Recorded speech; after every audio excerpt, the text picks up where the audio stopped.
It says in Pasuk Yud Beis, Dosan Aviram were Moshe's arch enemies from the time that they informed on him he had to flee to Midian. And they were always a bone of contention, creating the worst problems until this moment. Like you say, this was the straw that broke the camel's back over here. And they were the insiders, they were the instigators, and they went down into the earth with Korach and his community. Moshe, it says, Vayishlach Moshe likru dosam v'aviram. And they said, we're not coming up. So Rashi says, why did Moshe? Moshe is the leader of Klal Yisrael.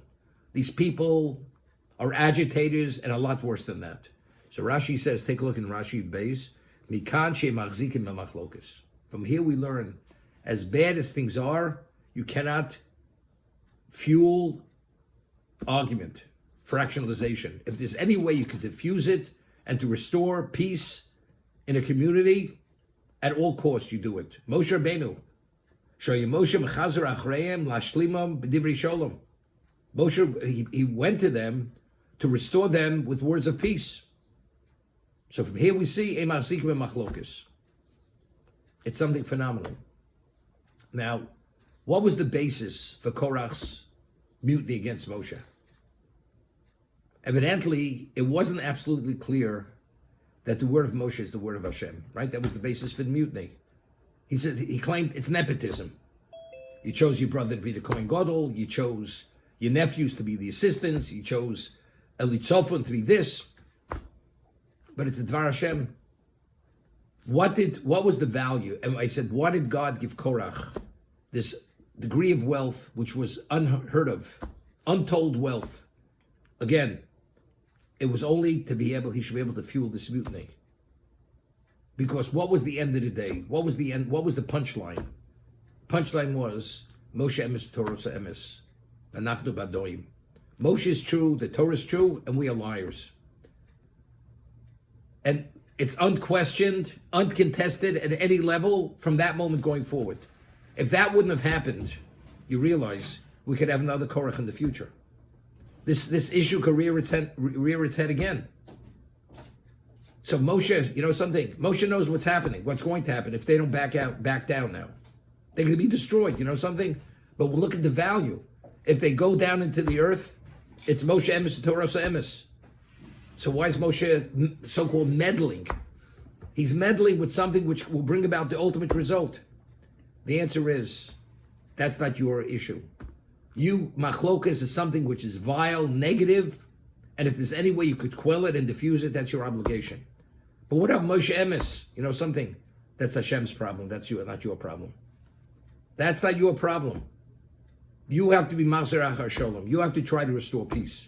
We find with Chizkiyahu Melech Yehuda, he didn't procreate. And he became deathly ill. Yeshaya Navi comes to him and says to him, you're not leaving the sick bed, you're dying. He says, why? Because you did not fulfill the mitzvah of procreation. So he says, but how could I? I see my divine vision, I'm going to have Menashe, who's going to be one of the most evil kings. Yeshaya says, that's none of your business. That's God's business. Why are you entering into the inner sanctum of God's reasons? That's God. You have an obligation to procreate. What the end result will be, you do your best. Moshe understands, from here we see, what is the negativity of machlokas. It's something which, if there's any way it could be diffused, you have an obligation to restore it. But what's going to be the end of the day? That's not your issue, what's going to be the end of the day. That's Hashem's issue. Years ago, in the 50s, the conservative movement, every conservative temple, and I use the word temple, never a shul or synagogue, they would have, when they build that temple, they would build it with a parking lot. Why? So the people, they should be able to drive there on Shabbos. Many of the conservative rabbis those days originally they had an Orthodox background, Orthodox education. And they chose, and they justified it, we could save all these Jews, because if we could direct them. So why did they build the parking lots? Because if one of the constituents would ask, am I permitted to drive to shul on Shabbos? Because they were basically very traditional, these people, from traditional backgrounds. So Rabbi says, if you don't drive to shul, your children are not going to be exposed to Judaism. What's going to be? Therefore, that's the overriding factor. You drive. You're permitted to drive to shul, to synagogue, or to temple on the Sabbath. But they said on the Shabbos. You understand? Because what's going to be, we're not going to have Jews. The Torah says you're only permitted to violate Shabbos when it's pikuach nefesh. Only if it's life-threatening. It's not life-threatening. She said, but what are we going to do? What's going to happen to the Jews? You know something? That's God's problem. That's not your problem. We have to play by the rule book.